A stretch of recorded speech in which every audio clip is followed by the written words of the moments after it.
Rajshahi rail স্টেশনের ওয়াসফিডোর সামনে পদ্মা এবং বাংলাবান্ধা ট্রেনের সংঘর্ষ হয়েছে। এতে পদ্মা ট্রেনের ৩টি বগি লাইনচ্যুত হয়েছে। এর থেকে একটি ট্রেন বের হচ্ছিল, অপর একটি ট্রেন লাইনে দাঁড়িয়েছিল। এতে পার্শ্ববর্তী একটি ট্রেন ধাক্কা দেয়। মূলত পয়েন্ট সমানের ভুলের কারণেই এমন সংঘর্ষের ঘটনা ঘটেছে বলে উল্লেখ করেন রেল কর্মকর্তারা।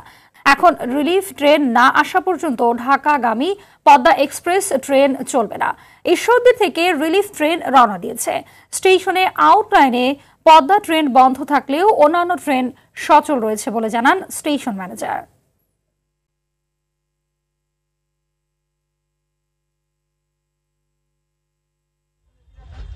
আপনি কি রেলের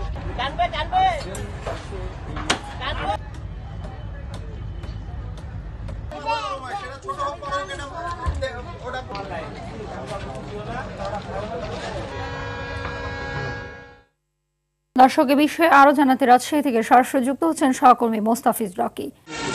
ঘুমটা ঘুরে নিন।